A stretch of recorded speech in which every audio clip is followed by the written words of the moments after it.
All right. Hey guys, are you so excited? I am so excited.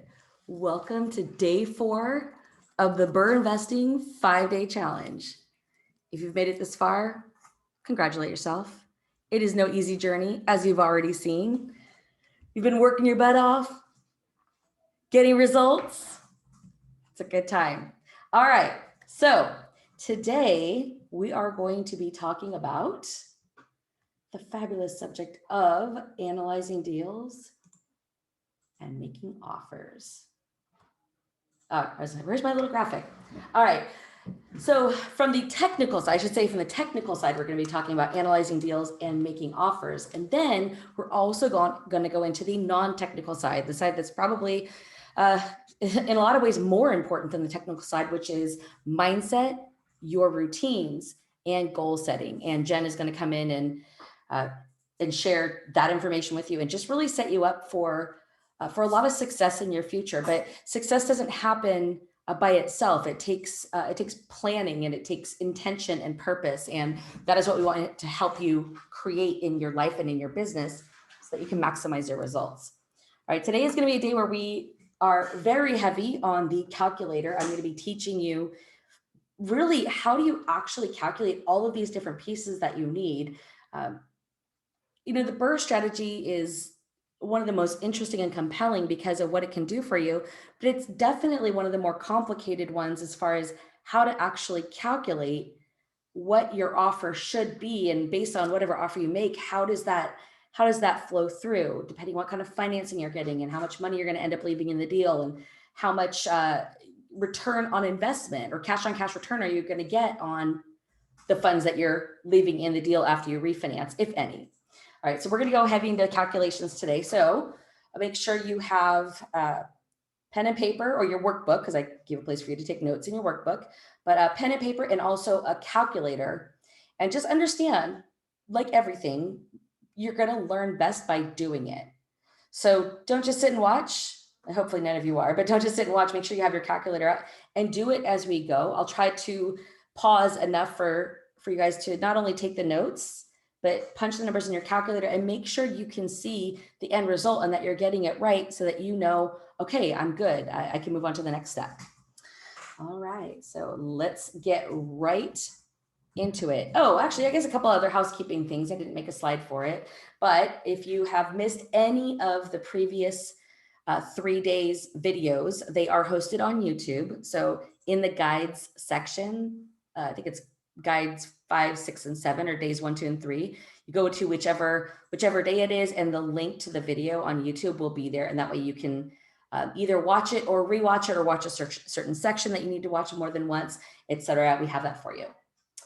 Okay, another thing. Today is the last day that we have to for you to get points and extra credit points. So, right, we have the scholarship contest going on. Somebody is going to win the $7,997 scholarship into our program, which basically is spending 3 months inside the Warriors of Wealth Mastermind Cash Flow Gladiator or the Cash Flow Coliseum group, being within the messenger string, which is where just a ton of networking and a ton of things happen. You're constantly getting encouraged. You're getting answers on your deals or answers on your questions about your deals, etc.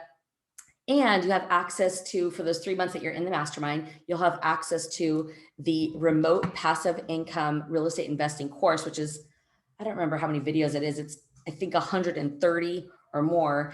And it's me basically teaching you, like, literally A to Z, everything at a very, very, very deep level. And if you think we've gone deep these last 3 days, you haven't seen what going deep means yet. So anyway, so someone's going to get the scholarship to get to spend 3 months with us and have full access to the course during that time. So we're really, really excited. So today is the last day, but we're not going to cut it off anytime early. You have all the way until midnight tonight, and I'll say midnight Pacific Standard Time. So for those of you who are on the East Coast, hopefully you don't, hopefully you're not up at 3 o'clock in the morning, but I guess technically you would have until 3 a.m. your time. So at midnight, that's the cutoff, and that's the time that you need to get your self-scoring tally sheets before then. take a snapshot of it that shows all of your points. So how many points have you accumulated? And then you're going to send that to Michael, our admin, who's at Michael Wow Admin. And then we will be compiling all that information in the morning. And then tomorrow, when we basically go through all the curriculum tomorrow, at the end of it, we're going to announce who are the top 5. And because even everybody who's in the top 5 is going to, we have a little bit of a surprise for you. And the person who is the number 1 is going to get the 3 months in the mastermind and access to the course. So anyway, super excited. So make sure you take full advantage of all your extra credit. Make sure you get all your homework done and in. And like I said before, in case you missed it, we are going to remove the requirement for the last 3 days for homework to be in by midnight to get the points. Because, being in San Diego, we're not having weather issues at the moment, but apparently a lot of other places in the country are, and so extreme that it's like created power outages and things like that, where it literally was impossible to be able to get the homework turned in time. So we're going to just remove the requirement of the midnight on each day and say, if you finished your homework and you've turned it in, then you will get the 2 points for that day, but everything has to be in by midnight tonight. And that's an exception we can't make because we have to be able to do the announcement tomorrow. Anyway, neither here nor there. Are you guys ready?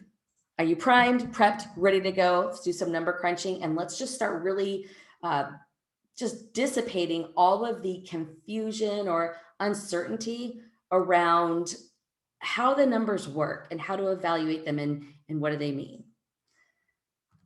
All right, so the first thing we're going to be talking about is just in analyzing deals are what are the different components. So you need to have your ARV, which is your after renovation value, that you get from reviewing the comps that the realtor sent you. So like on day 2, we talked about when you ask for deals from realtors, you're asking for properties with comps. You need the comps to figure out the after rehab value. Okay, you need to have the projected loan to value of your refinance loan. All right, so typically these days we're seeing between 65 and 75. So if you don't have any basis of anything to use, you could always use just 70%, but you need to have some kind of projected loan to value amount, because what we have to do when you're figuring out how the numbers work in the BRRRR strategy, you have to begin with the end in mind. And that's a very common thing to say, but it's really, really true. Like you have to know everything down to what is my return on investment going to be based on how much money I'm going to have to leave in the property after the refinance, how much cash flow is there, what's the debt service coverage ratio, and you're literally working backwards to make sure that the offer price that you came up with is going to produce numbers at the very, very end that still work for you and that made it a good project and a good deal for you. All right, so you have to think about what is the loan to value going to be on my next loan, because that's going to help you figure out how much cash that you've invested. Okay, so the way that we go through that, and this, some of this was in your homework from yesterday. So the cash invested part, because I knew you're going to need to break it into steps, and a lot of it had to do with the hard money lender and their points and calculating all of that. But anyway, so the cash invested is something that we have to figure out in order to know what our return on investment is going to be and make sure that you're okay with that. Knowing how much money you're going to need to leave in the deal based on a certain kind of refi loan. All right, so with cash invested, we need to know what is our new loan amount going to be. So what is the refinance loan amount going to be? And it's an estimate right now because you're coming up with what you believe the ARV is going to be. When you go to refinance, the bank is going to get an appraisal. So it is subject to what the appraiser comes up with, but you're trying to predict the best you can what they're going to say, right? So what is the new loan amount going to be? What is the amount of the rehab loan? So what was your original rehab loan based on your purchase price and your rehab? And that, of course, was based on what type of loan. Did you have like an 80% of purchase, 100% of rehab loan? So you need to know your original loan amount and then your funds invested, which was your down payment to the hard money lender and your lender costs. So the points, fees, and interest. And then combining all of those things, that's going to help you figure out how much cash you can pull out, or more realistically, in today's lending environment, it's going to be how much funds are you needing to leave in that deal. All right. And when I teach this, because it's so numbers heavy, and I know for a lot of people it makes you like, blah, like, what are you even talking about? I want you to understand that we are going to simplify things as much as I can. So I recognize that there are other costs that are incurred when you're doing a deal, okay, such as closing costs and holding costs, right? Your insurance, your property taxes, your utilities, things like that. And I'm not going to include them in this analysis that I'm teaching you today, primarily because I don't want to overcomplicate it to the point where you don't understand the underlying pieces of what I'm trying to teach you, because I've included way too many factors. Okay, so I'm trying to include the minimum number of factors, but really the ones that you need. But just know when you're actually calculating your numbers down the line, you do want to take into account your closing costs and your holding costs, because that's a reality of what you're going to be dealing with. All right. All right, so these are the components actually, which we just talked about. Okay, so first things first, we're going to start off, and this was part of your homework yesterday, but we're going to start off by doing a little bit of work together. So the first thing is when you're calculating your hard money lender loan amount. Oops, I have a typo there. Okay. Well, actually, we'll see. I can't remember. I think the purchase price is supposed to be 100,000, not 150. Anyway, so we have a purchase price, we have a rehab, and then we have hard money lender terms of 80% of purchase and 100% of rehab. So the first thing that we have to do is we have to calculate the purchase loan.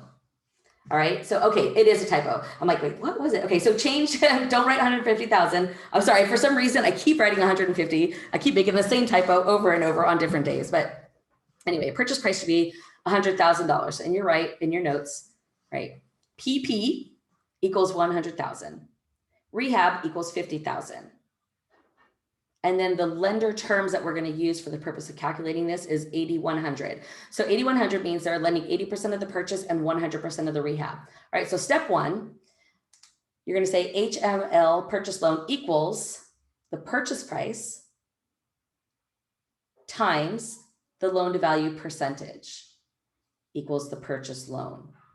All right, so what's the purchase price that you're going to write in? 100,000 times what? 80%, right? Because that's how much they're going to loan you. So that means your purchase loan, the purchase part of the hard money lender loan would be what? What's 100,000 times 80%? It's going to be $80,000. Okay, so there's going to be two components of your loan, and the hard money lender doesn't treat it as it's separate. It's just like it's one loan, but when you're calculating out what it needs to be, you need to do it separately, because hard money lenders are oftentimes lending a different amount on the purchase price than they are on the rehab.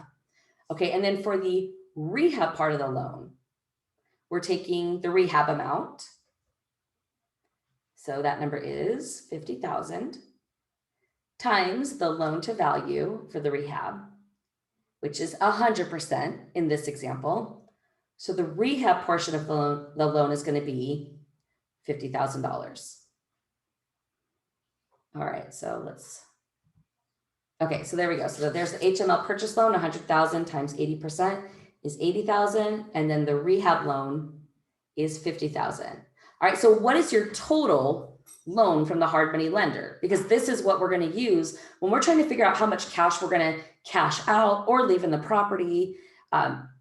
We have to know what the rehab loan is going to be, the total hard money lender loan is going to be. So what is the total if it's 80 for the purchase and 50 for the rehab?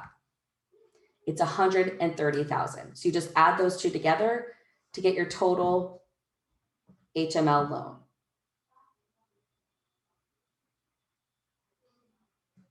All right, so you guys got that written down? Yes, no, maybe so. All right. All right, let's go on to the next piece. All right, so our total investment in the property and when we say investment, or we're talking about total project costs, we're talking about the purchase price and the rehab. There are obviously going to be other project costs, just like I said before, just even your holding costs and your financing costs, all of that. But what we're talking about right now for the purpose of this calculation is our purchase price and rehab. All right, so we have 150 is our our project costs. We know our hard money lender loan is 130,000, right? That's what we just calculated. So some of the other pieces that are going to be relevant in this next part is your fees, hard money lender fees. So we're going to say that this lender is going to charge 3 points, 12% interest, and $1,000 in whatever random fees that they're going to charge, maybe draw fees.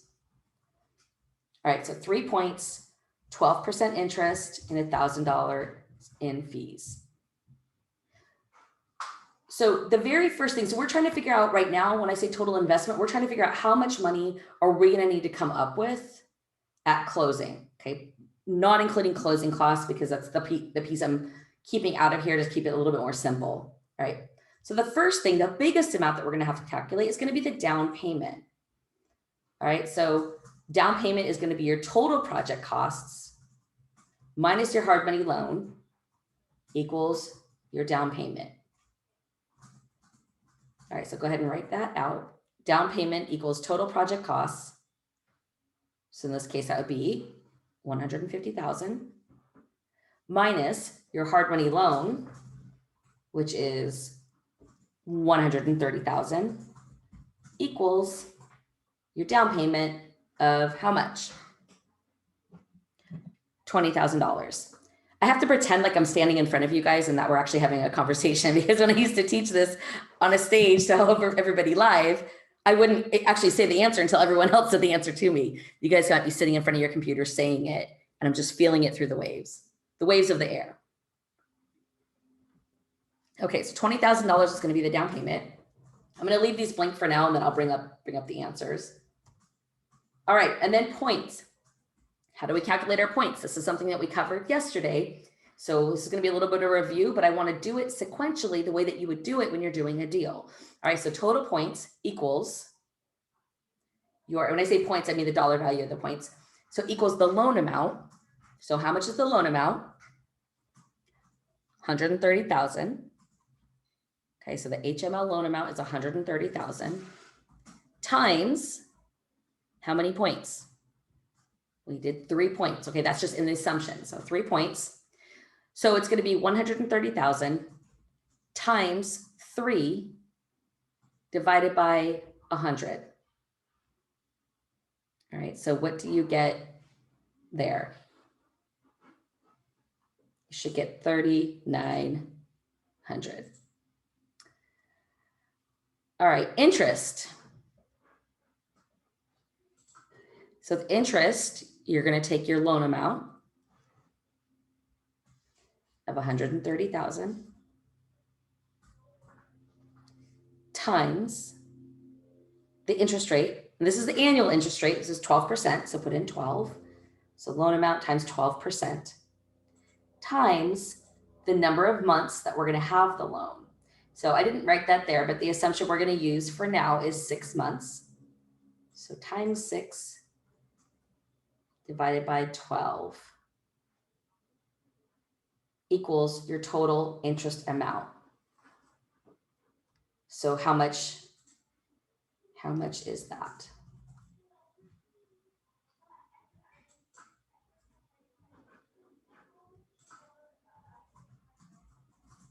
All right, did you get 7,800? If not, pull out your calculator once again and put it in 130,000 times 0.12, or you could say times 12 divided by 100. Okay, 130,000 times 0.12, that would give you 12 months worth of interest. But we're only going to keep this loan for 6 months, right? So then we say times 6 divided by 12 to get the 6 months worth of interest. If you were only going to have the loan for 3 months, then you would say times 3 divided by 12. Okay, so the total interest for this 6 months based on 12% interest at $130,000 is going to be $7,800. All right, so we have all the pieces, so we know our down payment is $20,000. The points we're going to have to come up with at the time that we close is $3,900. The total interest we're going to need for the 6-month period is $7,800. Now, just so that you know, not all lenders are going to require you pay that $7,800 up front. Prior to COVID, I very rarely saw that. Since COVID, I've seen some lenders require at least a couple of months interest that you're paying in advance at the closing. But either way, it's still the amount of funds you need to have available. Even if you're not putting it up day one, you're still going to need it during the project. So you want to make sure that you've accounted for it. All right, $7,800. And then of course we have the extra $1,000 of fees. Okay, so this is what it looks like when you're figuring out, okay, what is my total investment?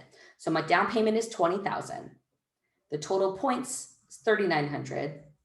The amount of interest, $7,800.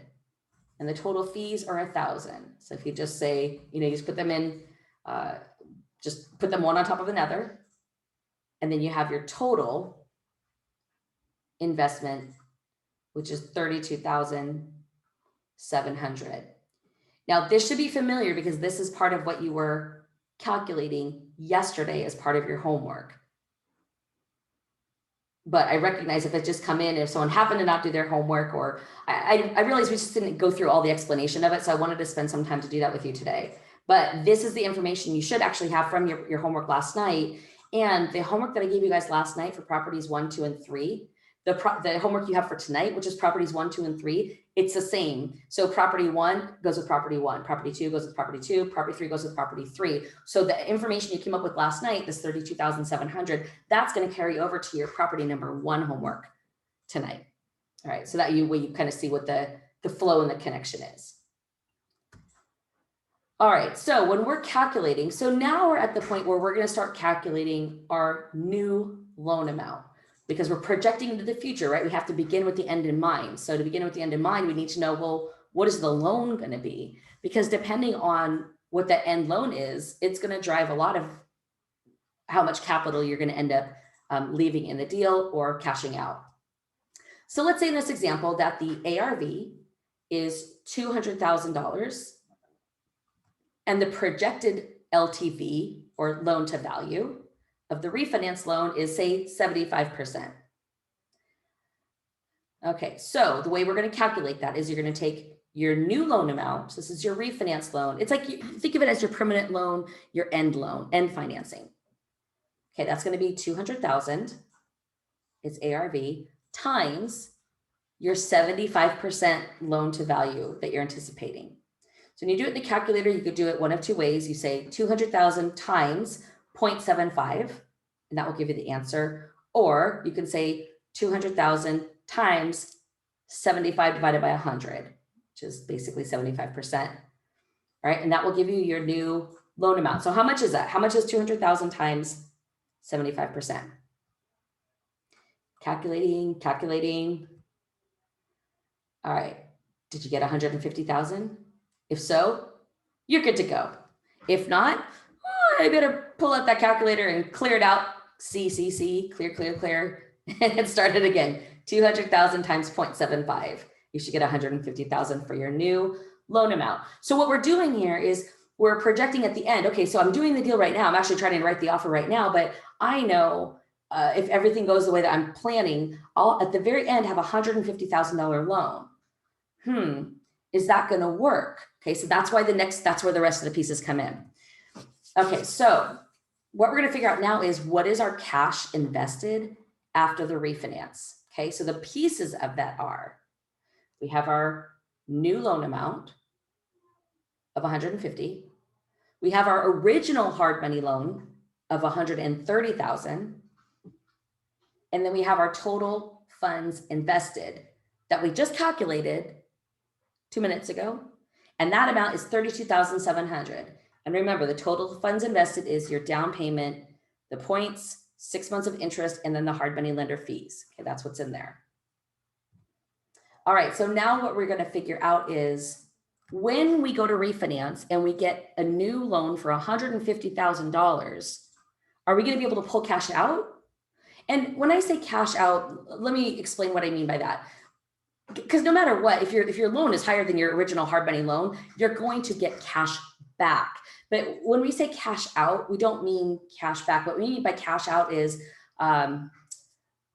you are receiving back.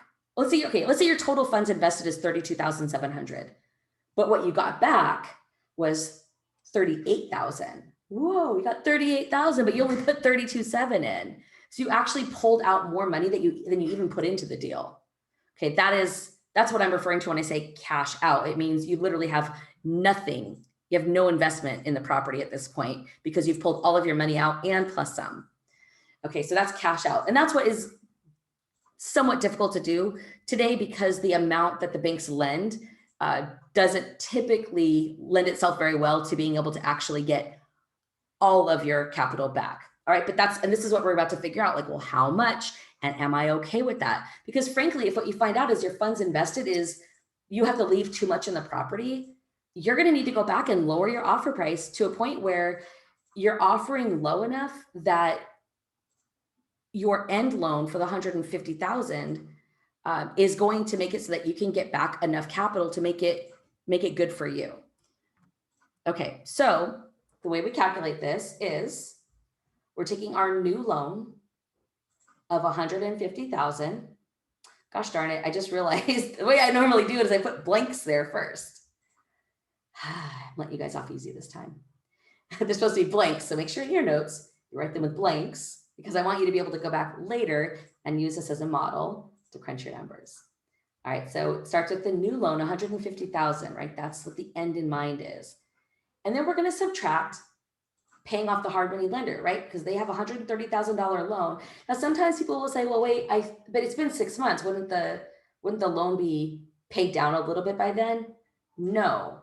And the reason is that, and I don't think we talked about this yesterday, but the reason is that when you're using a hard money lenders are charging interest only. So whatever the loan is that you get on day one is the same loan that you're going to have at the very end as well, because you're only paying the interest, right? There's no point in having an amortized loan because you're going to pay off all of what, like 85 cents of your principal. Nobody wants to keep track of all that. So they make it interest only. All right, so you take your new loan of 150, subtract the hard money lender because they have to get paid off. So now if you think about it, if you just think of a pool of cash, I had 150,000 of cash in my hand and I had to take 130,000 of that cash. I give it to the lender. So how much do you have left? You had $20,000 left of cash. Okay, now that's the money that you're going to get. You're going to get a check for $20,000. Okay, minus whatever other fees there are, but you're going to get $20,000, right? But how much money did we put out at the beginning of the deal? We put out $20,000 for the down payment, $3,900 for points, $7,800 for interest, and $1,000 for fees. So I have $20,000 in my hand, but originally I put out $32,700. So if I'm recouping $20,000 of that, it's basically my down payment. That means there was another $12,700 that I originally put into it that I'm not recouping. I'm basically leaving it in the property. It's kind of like, you consider it like a down payment, I guess. All right. So in this case, it'd be $12,700 of, we would call that funds invested. Right. So that money is going to basically stay in the form of equity in the property. Okay. And this is where you can see, like, the higher the loan to value is, or even the higher you can get your appraised value to be, and the higher your end loan is, the more cash you will be able to pull back out. But of course, the higher your loan is, also the higher your payment is and the lower your cash flow. So there's always like this weighing, you're weighing things back and forth. Like what's my priority? What do I want? Okay. And you usually find some place right in the middle that gets you the cash flow that you want and is an acceptable amount of money to leave invested in the deal. Okay. So that's the first part. And that's going to be your first part of tonight's homework, is figuring out this part. How much funds invested in each of the three scenarios has assumptions that you're going to use. And just like yesterday on the first property, which I'm actually using in the example today, so you'll already have gone through these calculations, but I still want you to do it in the workbook so that you get the practice of going through that flow. The first property will have the answers on the second page. So don't look at them unless you get stuck until you're at the very end, so you can compare and make sure, did I get everything right? Oh, this one's not right. Let me go back and see. And then you can figure out where your mistake is. It helps you to make connections of how the numbers actually work. And then you're more confident to go forward with it. Okay, so this is the next piece, which can seem a little bit overwhelming. It really isn't, but this is the cash flow projection. This is where you got to not only look at that end loan and how much funds you're going to have invested, you have to look at, does that work for me, right? Okay, so in order to know that, we need to know, like, what is the cash flow going to be? What is the, what is the net operating income going to be? What is the debt service going to be? And debt service is just another way of saying mortgage payment. Now, when it comes to doing projections for deals, we're always doing it on an annual basis. Okay, so everything here in this sheet, with the exception of the one line that says monthly cash flow, which is just really more for your own information, everything else we're doing on an annual basis. Okay, so first things first, the first thing we have to figure out in order to figure out all of the rest of it is the net operating income.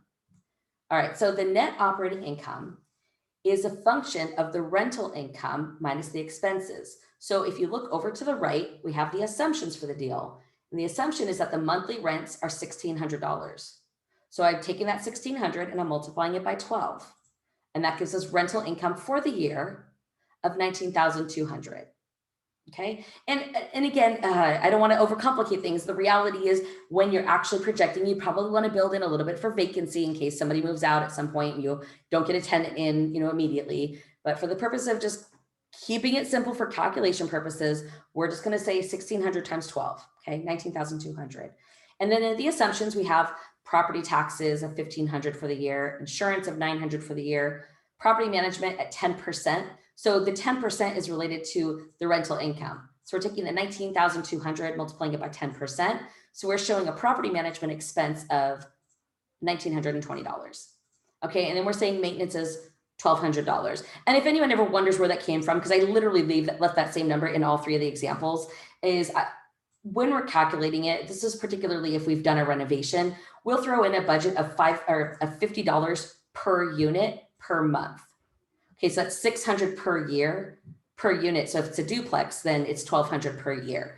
And maybe we won't need that, but maybe we will. And even if you renovate a property, stuff still goes wrong sometimes. Your faucet breaks because maybe you didn't renovate everything, you did something. So you still want to have some kind of maintenance expense dialed in. And if you don't need it, cool, it's just a bonus for cash flow. But it's really a bummer to be on the other side of it. You didn't project any, and now you have maintenance expense, and now the way the property performs is not as great as what you originally thought.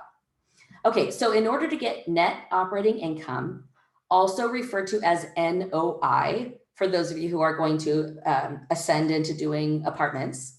So net operating income is a function of the rental income of $19,200 minus the total expenses of $5,520 for the year. Okay, so net operating income, another way to look at that is if you didn't have a loan, if you just owned this property outright, you paid all cash for it, or you paid for it cash out of your self-directed IRA, then $13,680 is the amount of money that you would basically make in a year from this duplex. Okay, so $13,680. But I know most of the time you're probably not going to be owning it cash, particularly if you're doing the BRRRR strategy. The whole point was to refinance, pull your cash back out. All right, but net operating income is like the initial piece that you have to look at. All right, so let's break it down and how you actually do the calculation. All right, so you have your monthly revenue of $1,600 times 12 is $19,200 per year. Then your monthly expenses. So if you took those and you basically put it into per month, the monthly expenses turned out to be $460 a month. So you annualize that as well. All right, and then you're going to take 19,200 is your annual income minus 5,520, which is your annual expenses, equals your net operating income. Okay, so I wanted to break it out for you guys like this, just because when we're looking at that bigger grid with all the different numbers, sometimes that could be a little bit visually overwhelming. So I just wanted to pull out the pieces, but I still want you to understand like where it's relevant and where all of this information is actually being included in your evaluation. Okay, so when you're figuring it out, net operating income is the first thing you need to figure out when you're looking at the performance of the property, the debt service coverage ratio, the cash on cash return, cash flow, et cetera. All right, so everyone got that? 13,680. All right, let's move on to the next piece. All right, the next piece that we need to figure out is what is our cash flow going to be? All right, so there's where cash flow is in the cash flow projection. And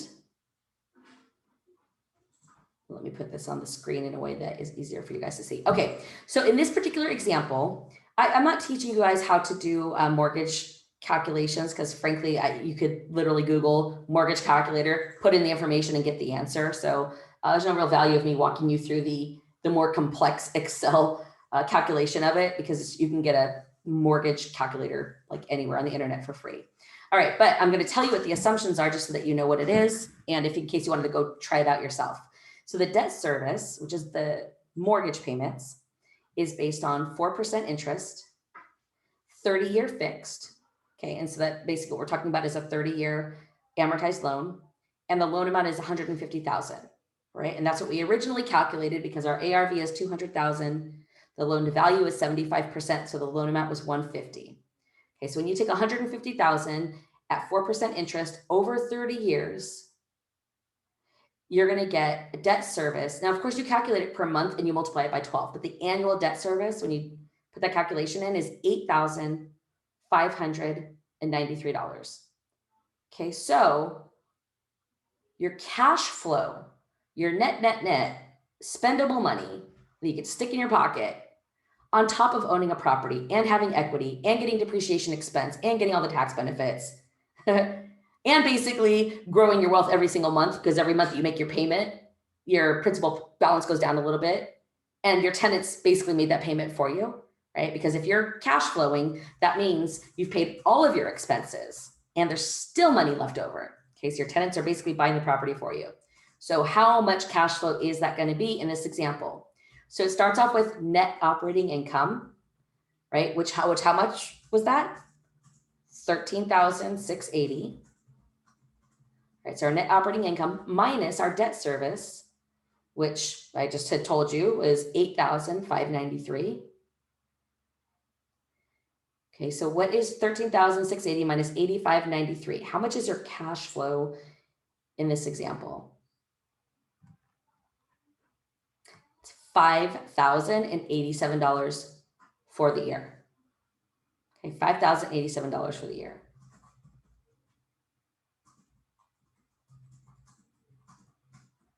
All right, so everyone got that?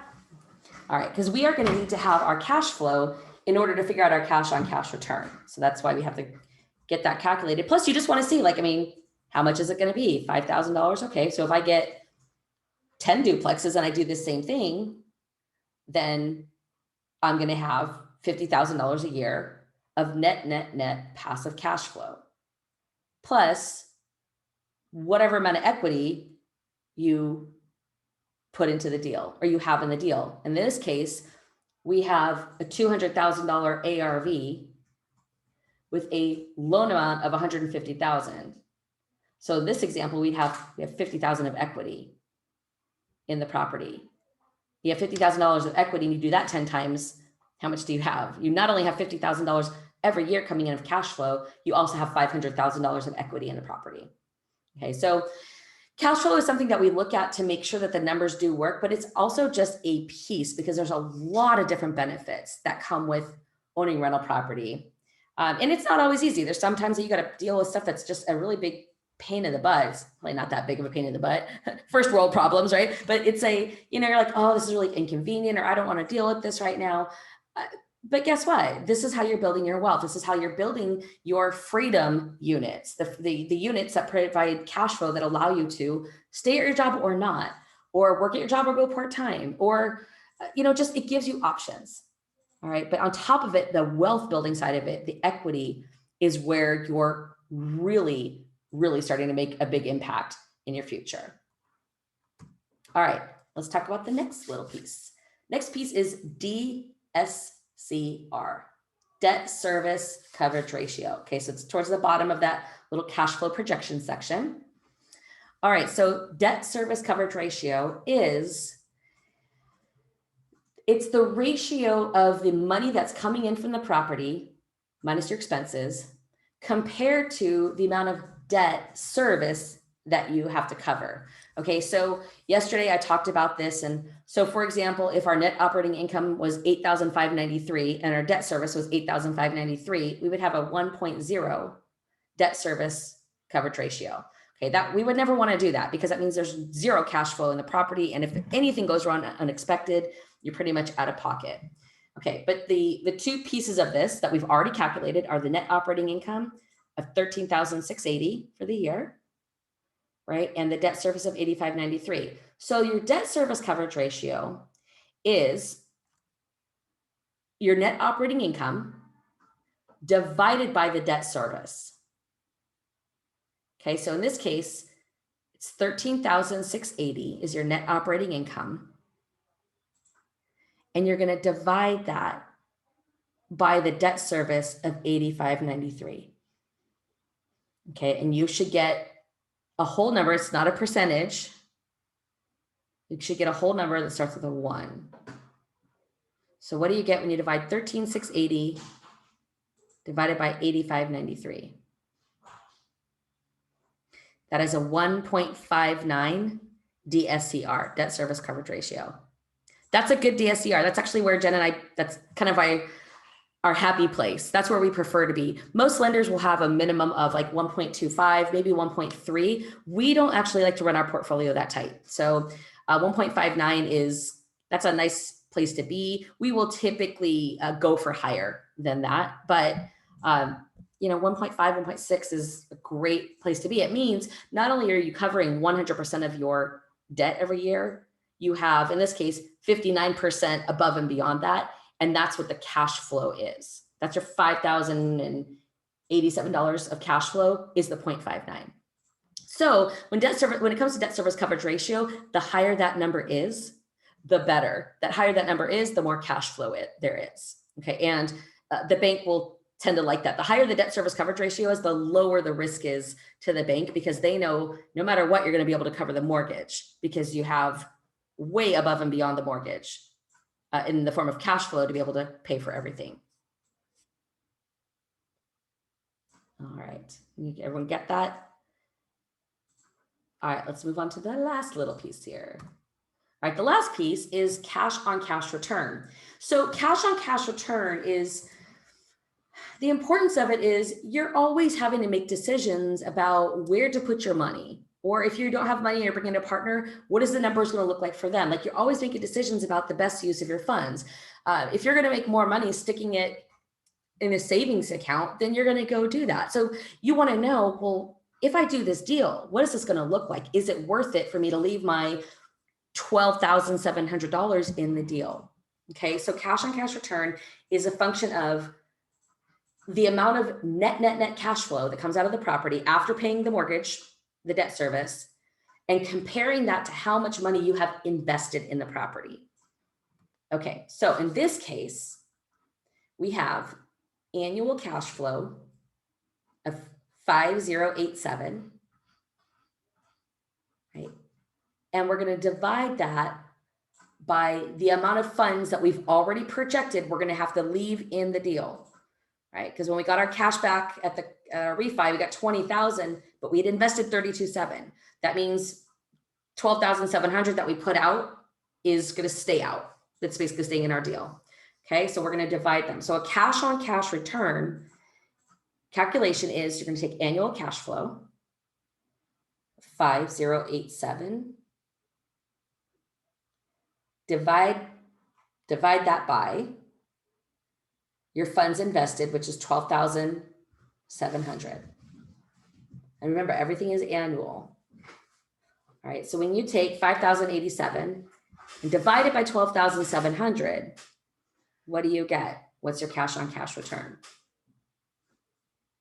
It's about 40%. So last night in the Ask Us Anything, there were 2 different questions that came up that were around, what do I tell the realtors when the realtors are asking, well, what kind of return are you looking for? Or what kind of, one of them was, what kind of cap rate are you looking for? Well, we're talking about 2 to 4 units or 1 to 4 units. Cap rate isn't even relevant at 1 to 4 units. It's not completely unheard of, but it's just generally, it's like, it's the wrong nomenclature for this level of property. Cap rate applies more to, apartment buildings. So anyway, but that's one thing you could say. You can say, well, I mean, cap rate isn't really something we look at with 1 to 4 units, but the return we're looking for is, and here's the point I want to make to you. When you're doing the BRRRR strategy and you do it well, and you run your numbers right, your cash on cash return is very typically 20% and higher. That is very normal for you to get 20 to, I mean, you could get 20 to 100%. 100% would be you getting if you only had $5,000 left in the deal and you got 5,000 of annual cash flow, that'd be 100% cash on cash return. In this case, we're getting 5,000 a year based on $12,000 being invested. That's a 40% return. So if you think about it, in only 2.5 years, you've 100% recouped all the money you put into the deal. Okay, so that turns into a 40% cash on cash return. But here's the thing, if you're talking to realtors and you're doing lead generation and they say, well, what kind of return are you looking for? And you say, 40% would be good. They're going to be like, oh, okay, you're insane. Have a nice life. Okay, so you're not going to communicate these numbers to anyone, because unless they've actually gone through this level of detail on how to calculate all this, they're not even going to make the connection that that's possible. And it's 100% possible. It's 100% possible. I can't even think of a deal that we've done anytime recently that we had a lower cash on cash return than 40%. And the big reason is because it's just mine and Jen's style is not to buy something that's already performing. Not that we won't ever do that, but we generally are seeking to go in and add value to rehab or add value to increase the value of the property and have as minimal amount of money left in the property as we can, but still have the cash flow we want. So all of those things mixed together, which is basically the BRRR strategy. In apartment world, we don't call it the BRRR strategy, we call it a value add deal, but it's effectively the same type of thing. Like, we're going in to do XYZ actions, rehabbing, raising rents, fixing management, whatever, to increase the value of the property, then refinance and get our cash back out. Anyway, so 40% return is not unheard of at all. And I frankly can't even fathom anybody doing the BRRRR strategy and making less than a 20% cash on cash. So just so you know, if you're ever running your numbers and it's coming less than 20%, I'd go back and reevaluate your offer price. And frankly, I'd really even like to have a higher cash on cash than 20, but I wouldn't go lower than that for the BRRRR strategy, right? You put in too much work to get a lower return.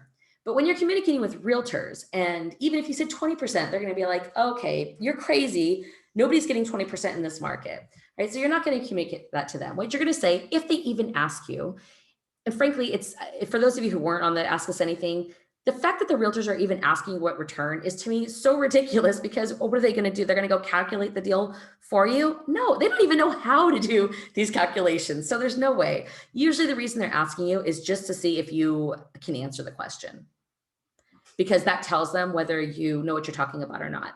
Okay, so if you're asked that question, don't say 40%. What I want you to say is, I'm open. It really depends on the deal, but 8 to 10% would, would be pretty typical.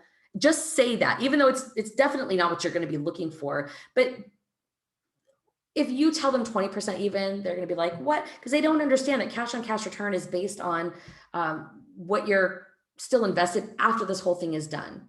And it's too much for their brains to absorb if they are not active investors in calculating this themselves. Okay, so that's one thing that came up twice. So I just wanted to pass it along to you guys to help you with your phone conversations with your realtors. All right, so anyway, those are all the different, like, crunching all the numbers. You're going to have homework tonight to do 3 deals like that. One of them, we've already done the numbers, but I still want you to do on the worksheet. And then you have a chance to do property number 2 and property number 3. Okay, today is not a day where you have to make phone calls and things. So it's kind of like your day to catch up on everything. Make sure you get everything documented, posted on the different days, homework post, finish your self-scoring tally sheet, get it to Michael so that you have everything in for the challenge. All right. I'm getting a little ahead of myself. What else do we have to talk about today? Making offers. All right, so let's talk a little bit about that. Because I know that if you've already done deals before, then this probably isn't anything that freaks you out. But if you've never done a deal before, it seems very mysterious. Like, well, what exactly happens? How does it all come together? What all takes place? So I just really want to kind of build the vision for you of what it looks like to make an offer so that it can clear some of the clutter of your mind and you could just know, okay, I'll just move forward. All right, so the process is, when you come up with your offer price, and you calculate everything out and you're like, okay, this is the right offer price, you're going to email the terms of your offer to your real estate agent. Okay, so what does that mean? What are the terms of your offer? So it's going to be, what is the property address? Who is the buyer? I realize you guys are going to be taking notes, so I'll try to go through these slowly. All right, full property address, including city, state, and zip code. who is the buyer. So if you have an LLC, then the buyer would be your LLC. If you're buying it in your personal name, which I'm not really a big fan of, but if you are buying it in your personal name, then you would put your personal name.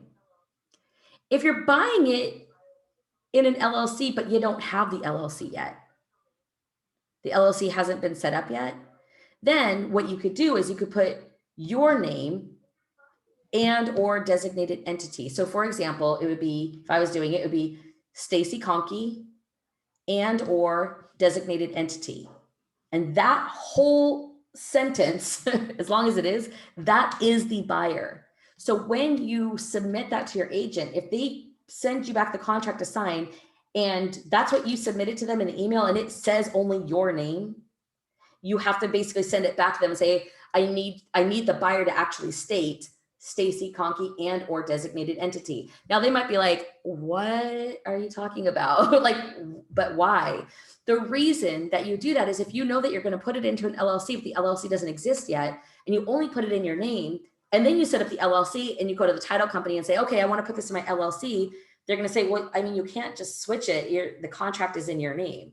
You can't just switch it to another name. Okay, and then now you're going to have an addendum. The seller's going to have to agree to sign it, and they don't have to. So that could put you in a situation that could be a little uncomfortable. All right, so you're always going to include and or designated entity. All right, unless you're putting it in an LLC to start. All right, the other pieces that you're going to include are the offer price, the earnest money deposit, right? And earnest money deposit is the amount that you include to say, I'm serious and I'm willing to put up this much money. So in investor world, it's $1,000 earnest money deposit is pretty common. If you come across an agent who's like, oh, well, I mean, buyers in this market are typically putting down 3% for earnest money. You could say, oh, okay, well, thank you for letting me know. My earnest money deposit offer is $1,000. Okay, so don't ever succumb to the pressure of a realtor telling you, oh, well, in this market, it needs to be this amount. First of all, if they ever say it has to be this amount, there's no such thing as that. That's like someone saying, well, you have to offer 200,000. Excuse me? I absolutely do not have to offer 100,000.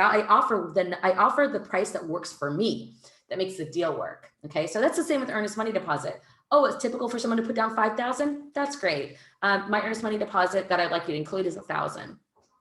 And especially when you're new, the higher your earnest money deposit is, the more compelling your offer will likely be to the seller. So really offer price is going to be the main thing, but earnest money deposit, if you know it's a competitive situation and you're comfortable putting up more, you can do that. But when you're new, I'm a fan of you keeping the earnest money deposit, in the 1,000 range, because if there's a situation which comes up occasionally where the seller doesn't want to sign the mutual release for whatever random reason they decide, and now you have to fight for the money to get it back, which happens sometimes, I don't want that to be a large amount of money that's sitting out of your account. Okay, so that's why I try to keep it small. But if you're in a situation where you need to make your offer more compelling and you really can't offer anymore because you're already offering the maximum that you can, that is one area that you could play with to make your offer more interesting, is have a higher earnest money deposit.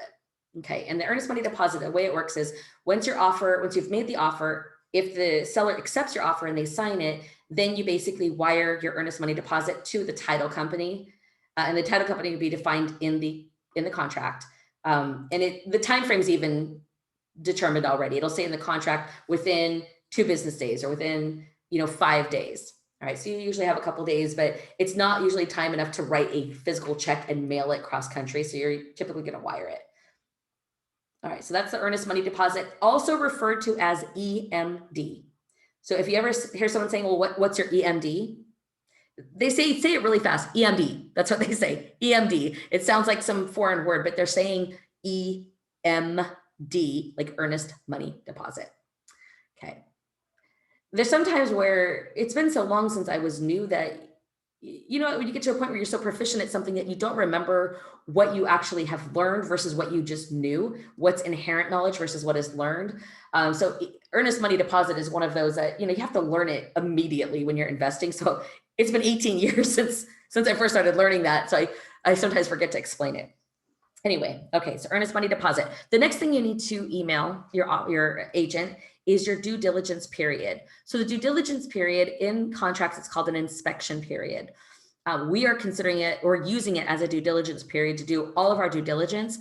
But the reality is the only out clause that we teach our mastermind students to ask for, and this is in order to be as competitive as possible with your offer, is just the inspection period. Okay, because other buyers are going to ask for all sorts of different types of contingencies. And one of the things that makes our students more competitive is that the offers are really super clean. Like, we don't ask for like 5 different outs, it's 1 out inspection. But what that means is when you're doing your due diligence, if there's any reason at all that you realize you need to back out of the deal, when you communicate to the realtor, your realtor even, don't ever tell anybody, unless it's your own business partner who's in the deal with you, don't ever tell anybody that you're backing out of the deal for a reason other than inspection. Even if the real reason is financing, even if the real reason is you found out that the market rents are actually not as high as you thought they were going to be and the numbers don't work. You do not tell anybody that. You only say, I mean, based on our inspection, that there's just too much wrong with the property. We're not interested in moving forward. And sometimes people say, oh my gosh, but what if there's nothing wrong with the property? Well, if there's nothing wrong with the property, then you wouldn't be looking to do the BRRRR strategy on it. Okay, so keep in mind that for this strategy, really, you're looking at fixer-uppers. There's always stuff wrong, okay? So the time period that we recommend is at least 10 days. If there's an opportunity to do more than that, like 14 days, that's great. But what you're gonna find is that in markets that are a little bit more competitive, even asking for 10 days is gonna be met with resistance sometimes. Sometimes they'll come back and say, well, we like your offer, but we want you to do your due diligence in 5 days.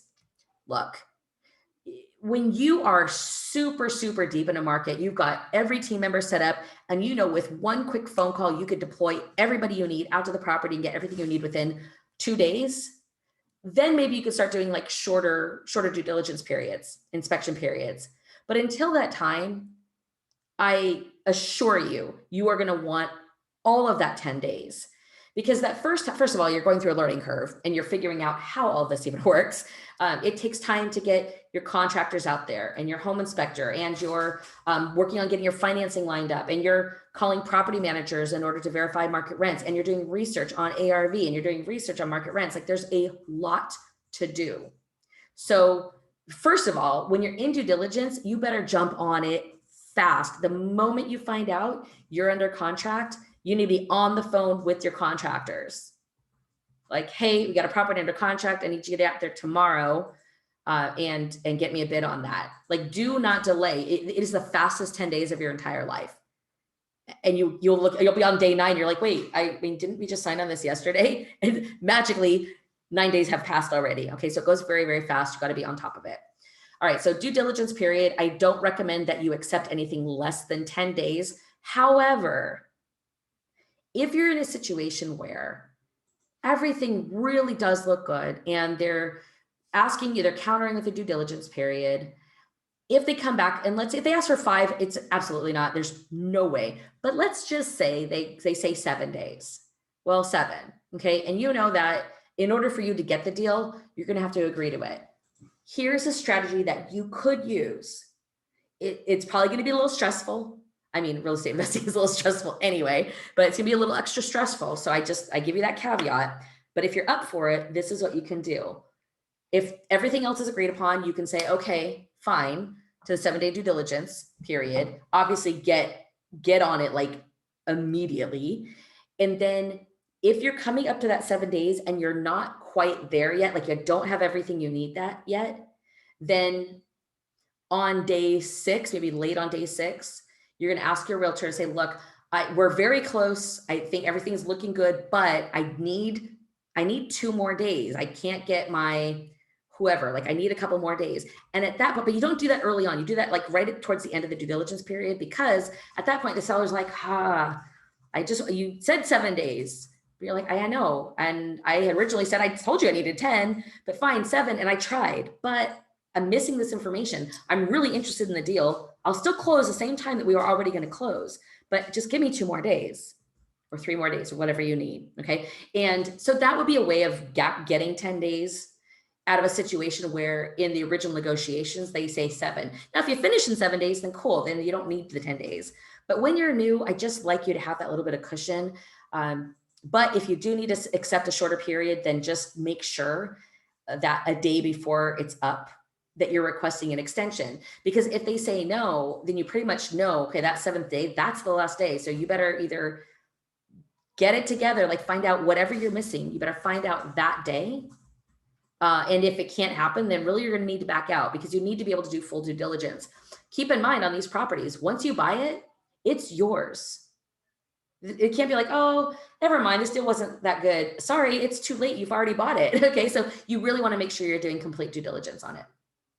All right, closing period. The closing period is basically you're telling the seller, I need this much time to actually close the deal. So typical, if you're doing this type of transaction, would be 30 days. Okay, so you're saying I'm closing in 30 days. And like, as opposed to someone getting conventional financing would probably ask for 45 days. If you're ever doing a deal and you are legitimately cash, you have cash in the bank, you're going to buy with cash, you could probably do a 14-day close. Okay, so when you're making offers, what we teach in our mastermind is, if you're doing it for a fixer, make the offer as a cash offer. Okay, make the offer as a cash offer, because that's going to be more compelling to the seller. All right, but here's the thing that happens. If you're really getting hard money, you're making a cash offer, but you're really going to get hard money, sometimes the seller's realtor will say, well, or even your realtor might say, well, I mean, if you're doing cash, why do you need 30 days? Okay, so I'm going to give you an answer that you can give that kind of passes the sniff test and just works. All right, so you can say, well, anytime we're new in a market, which you're going to be saying you're new in the market because you are, anytime we're new in a market, we always ask for 30 days. So, you know, if we can close in 14, we will, but we just find that there's usually there's some learning curve involved, because every state does things a little bit differently. And you have to understand, your realtor is not going to know any different, because unless they are a remote investor investing in multiple markets, in that case, they're probably not being a realtor also, but you know, it's just unlikely they're going to know whether that statement is true or not. It is true, by the way. Everything is a little bit different market by market. All right, so if they ask the question, well, why do you need 30 days to close if it's cash? You say, we always ask for that when we're new in a market. When we get, you know, when we've done a few transactions, we kind of see how everything works. We'll probably cut that timeline way down. But for now, we always ask for 30 days. We'll close faster if we can. All right. And then when you write a cash offer, this is the clause I have at the bottom there is a clause that you can include in order to keep it open for you to basically bring in your hard money loan.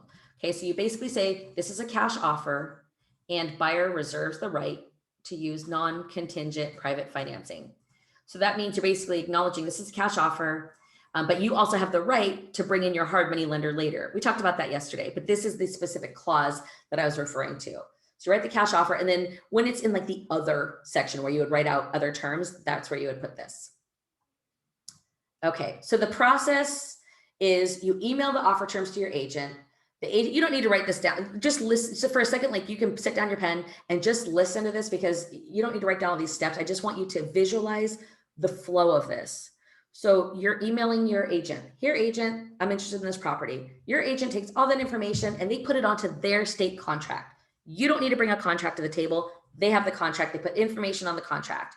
Then they send it to you to review electronically, DocuSign, AuthentiSign, .loop, whatever. There's a whole bunch of different electronic signature programs. There's usually 1 or 2 things on that first time that they write it that are not correct. So you have to look through the whole thing and make sure everything you communicated is the exact way that you said it on the contract. So some of the things that are commonly wrong are the buyer name, particularly if you put it in an LLC or if you put it in Stacy Conkey and or designated entity, like you did that long one, that will frequently be wrong. They only have your name, or anyway, you have to have the whole thing. So make sure the buyer name is right. And then the other thing they will oftentimes miss, because it's unusual, is that extra clause about this is a cash offer and buyer reserves the right to use non-contingent private financing. Okay, so you communicate any changes back to the realtor, they fix it. They send it back to you, you review it, make sure it's right. If it's not, you send it back again. Do not sign the offer until it is written correctly. Okay, because once it's signed, if the seller accepts it, now it's too late. So you can't make changes after that unless the seller agrees to it. Okay. So you review it, you sign it. If the offer gets accepted, first of all, most offers are not accepted. So your goal is going to be to make as many offers as you can, because you're going to hear a lot of no, no, no, no, or you'll hear nothing is common also. Okay. But if they do accept it, then you basically receive the offer back. Usually you'll get a phone call from your agent first, letting you know. And if you get that phone call, I would immediately start deploying my contractors. But once you get the phone call and then you get the actual agreement back with the seller's signature, so it has your signature and their signature, that is called an executed agreement. Okay. Or executed purchase and sale agreement, executed contract. These are all the common terminology that you'll hear. All right. So that's the process for making offers. The first time you're writing an offer, it's going to scare the absolute hell out of you because it's unknown. And you just have to do it anyway. If you're like, oh my God, I'm so scared, be quiet. Be quiet. I mean, I'm not saying you be quiet. I'm saying you tell your mind, shh, and you do it anyway. Take action. Action blasts fear away. And the more action you take, the further away fear will be. And you won't even remember why you were ever afraid to begin with. All right. So that's the process for making offers. All right. So in the next section, we're going to be talking about mindset and routines and just all that. Anyway, all the great things that Jen is going to be teaching about. So I bring to you in just a moment, Jen Conkey, leader. She's our CEO, by the way. Leader, warrior, investor. There she is. That was when she was getting ready to go speak in Las Vegas on stage. And then she was in Orange County getting ready to speak on stage. You guys got to see that speech. That was awesome. It's funny because as you guys get to know Jen, and it really didn't even, sometimes I just forget. She's a unicorn, right? She's the most unique human being I've ever experienced on the entire planet. She's a complete unicorn, right? And amazing. And somebody commented on the on her Sue talk about just like, whoa, I was unexpected, because sometimes you hear us, you don't necessarily see us, and you see me, I'm like, okay, it's pretty much what you expect, like nothing exciting there. Jen, on the other hand, she's a very interesting human being in every imaginable way, and she's got so many different facets of her. She's the most brilliant strategist I've ever met anywhere on the planet. But she's just such a diverse human being. So there she is speaking on stage. Then you have this side of Jen. This is scary Jen. This is Jen that you see across from you at the poker table, and she looks like she's going to slice your throat open. And you know what? You can't help but just fold. So that's scary Jen. She's my poker training coach, by the way. She's amazing. And then you have one with nature, hippie Jen. And do you see the joy in her face? The reality is, if she could just be outside in nature all the time, that would be her absolute happiest. But she's got this fierce, crazy poker side, all strategy, all scary. And then, like, of course, she's got the tattoos, which totally intimidate people. I forget sometimes. I just look at artwork. I'm like, oh, look how pretty your arms are. And people are like, whoa, are you going to beat me up? Right? And then you see her here in nature. She looks so sweet and happy. And we've got one of our daughters in the background. That's hippie Jen, which you'll hear from her sometimes too, because you'll hear on the mindset call, right? And then we have the ambassador of fun, Jen. Everybody loves this woman because she brings so much to life and so much to the table. And frankly, I don't think I even understood what fun was in life until Jen entered my life. So she is the absolute ambassador of fun, makes me and all of our kids do all sorts of crazy things as if we're all children. So we get to live the life of kids as adults. And then of course there's Investor Jen. Investor Jen is kind of like poker Jen. So if everything's going good, cool. Don't cross her. If you're a contractor, you're not doing your job, oh, I'm afraid for you. You're going to have a really hard phone call with Jen. There's Investor Jen. And then here's the Jen that's going to be talking to you today. She's here to motivate you. She's here to teach you all the things that are going to make you be absolutely successful. And I'm so excited that you get to have this time with her today. All right, so I'm going to turn it over to Jen, leader, warrior, investor, the leader of our company who does all of our Warrior Mindset Monday calls every first and third Monday. You should 100% be taking advantage of it, because the people that do in our mastermind and even outside, like those are the people who get results the fastest. So I'm going to turn it over to Jen and get ready to take notes, guys. I'm excited for you.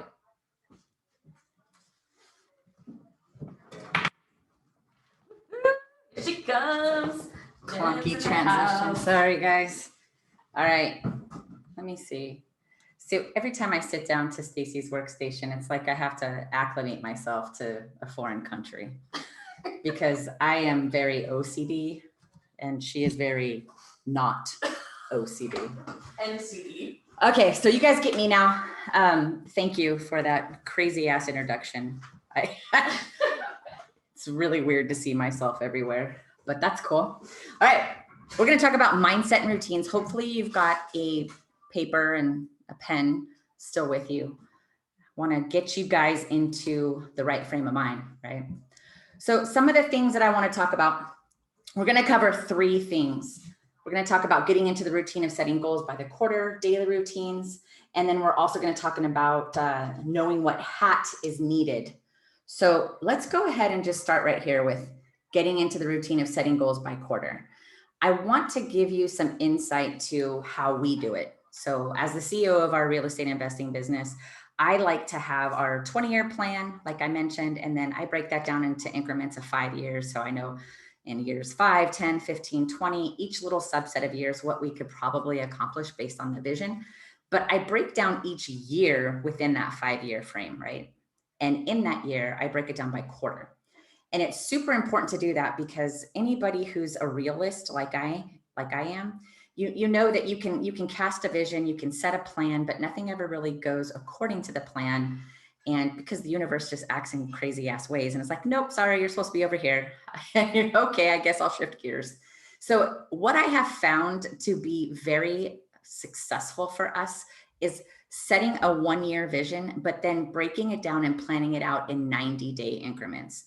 And I'm so OCD about this that if it's not on my 90-day plan, if it's not something I'm focused on for the quarter, I'm not going to do it. So, when like Clubhouse came out and everybody was like, oh God, you guys should get on there. I was like, yeah, I'll look at that next quarter. Like this quarter, I'm laser focused. I'm not getting distracted. So I do not suffer from shiny squirrel syndrome. Stacy does. I do not. I am very laser focused and I actually have a massive OCD issue with anything trying to distract me and taking me off plan. Because I have found my success over the years is absolutely related to sticking to the plan that I set and only adjusting if something like gets in my way and I have to adjust because I just feel like that's the universe telling me to adjust. So I break it down to quarter. So in each quarter, I'm breaking it into monthly goals, and then I break each month into weekly goals. And that's what I want to cover with you today. You're going to need a pen and a paper. I'm actually going to give you a real life example of how many realtors to contact, how many markets to assess, how many deals to analyze, how many offers to make, literally by quarter, by month, and by week. So get ready. We'll get there in a moment though. The other thing that I want to talk to you about is daily routines. So successful people have routines. You either have patterns of behavior that get you nowhere, or you have routines, behaviors that are successful that you consistently repeat and you're disciplined in how you execute them. I have a beginning of day routine, a midday routine, and an end of day routine I'm going to share with you today. And if you don't have that in place for yourself, I highly recommend that you get it in place for yourself because routines are life. Now, within your routine, you wear different hats throughout the course of a day, right? So you're a real estate investor. You might be a parent. You might be a spouse. You might be into health, fitness, and doing fun shit. So me too. I have to juggle a lot of hats. I have to juggle the real estate investor hat. I have to be a parent. I'm a spouse. I still go to the gym all the time. Actually, I don't go to the gym. I have a gym in the garage and the trainer comes here because that's just how much accountability I need. But I know that if I know any Monday, Wednesday, Friday at 8 o'clock, man, Lankford's going to be out there. And if I'm not ready, his big scary ass is probably going to come into my bedroom and grab me and tell me to work out. But I know that about myself because I want to pattern interrupt bad behavior. So if you have health and fitness goals, if you want to have fun and you're not making that time for yourself, you got to do that or else you're going to burn out, right? So routines, knowing what hat you wear throughout the course of your day is super important. I'm going to share with you how to get through that and navigate through it. But let's first talk about goal setting and planning. So when I talked about quarterly goals, here's the specific KPIs. If you don't know what a KPI is, it's the key performance indicator that you should have for your investing strategy. So these are the things that I'm constantly looking at. If you create your own scorecard, dashboard, whatever it is, that's like, okay, for my quarterly goals, I have the number of markets that I want to assess and enter, the number of brokers or realtors that are on my list that I'm contacting, the number of properties to analyze, the number of offers to make, and the number of units or properties I want to close on. Those are your goals for the quarter. Then you're going to break that same shit down into monthly goals. You're going to talk about the number of markets you're going to enter for the month. How many brokers and realtors are you going to contact for the month? The properties to analyze for the month, offers to make for the month. And then you're going to break it down even deeper into the weekly goals. So each week, how many brokers or realtors am I contacting? How many properties am I analyzing? And how many offers am I going to make? So if you, it's like backwards planning. We're literally like the queens of backwards planning, and it works for us. So I want you to set those goals and then break it down to the weekly goals. And then you can literally take your weekly goal. Every Sunday, I sit down with Stacy and we talk about, all right, this is what we need to accomplish next week. Like, how are we going to do that? We got 4 kids. We want to go play poker every Friday. We want to go do all of these things and still invest and look at these properties. Like, what do we have to do to get all of this done? And on Sunday, we'll talk about what our goals are for the week. And then we will literally then schedule it for Monday through Friday and Saturday on what we're actually going to do.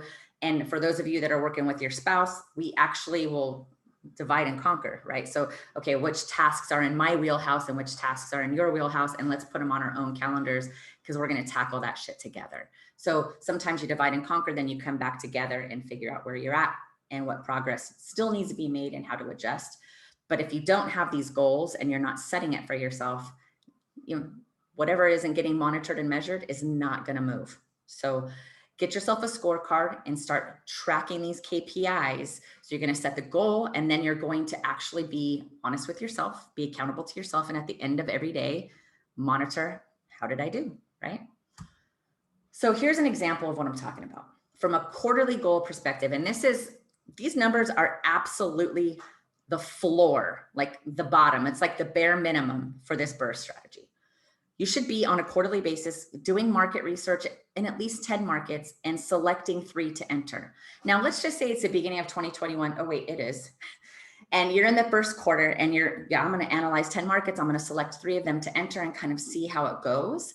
Well, if you're already in 3 markets in the first quarter and the second quarter comes, you might not want to go into another market yet. You might want to just go deeper in the market you've selected in the first quarter. So I'm not saying that you're going to end up with 12 freaking markets by the end of the year. You're going to use some judgment on that based on your resources, time available, etc. So on a quarterly basis, doing the market research for 10 markets, select 3 to enter and then start entering them, building your realtor list to 30 by the end of the quarter. You want to ideally have about 10 realtors in each market that you can work with so that your bench strength is really strong and you're getting a lot of deals flowing to you. When you do that, you'll be able to analyze 180 properties, averaging about 15 properties a week that you're analyzing, making 60 offers by the end of the quarter, which is basically making 20 offers a month. And then if you do all of those things, you should be able to close on 1 property per quarter. So what does that look like at the monthly level? I mean, you should have a goal to enter 1 market per month, getting 10 realtors on your team, analyzing 60 properties for that month, and then making 20 offers per month. On a weekly basis, contacting 30 realtors. This is where the rubber meets the road.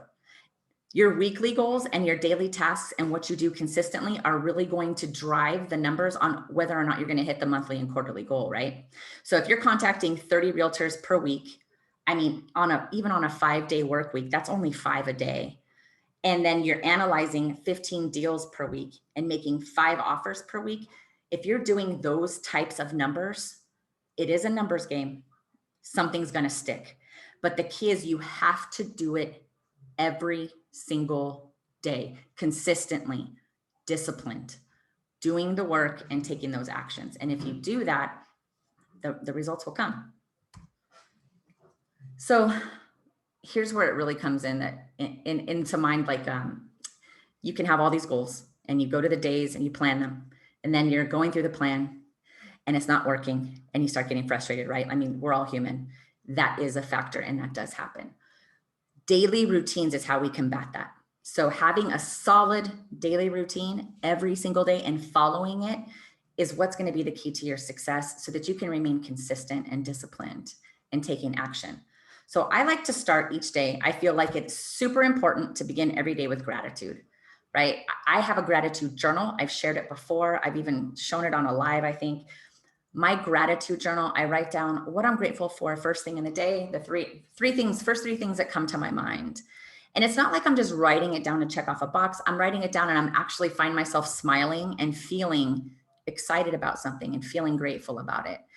This week, a lot of my gratitude has been about watching people take action in the challenge and literally the networking, the level of communication, the level of encouragement, just watching people build each other up in the group is like one of the main reasons why we started. We wanted to expand our reach and we wanted to help people. And now we're seeing the benefits of everybody helping each other. And that's a huge warm feeling in the heart, right? So if I start with that every day, if I'm feeling really good, my vibration's going to be high. If you do the same, your vibration's going to be high. And literally when your vibration's really high, it's going to take a lot to knock you off of that stool. So start with gratitude every morning. The best part about that is what you're grateful for. When you're grateful for what you already have, the universe rewards you and will give you everything else that you want. But you've got to be grateful for what you have first. And it helps you. You'll start serving others, serving yourself. And all of a sudden, you'll just start seeing all of these great things happening for you, not to you.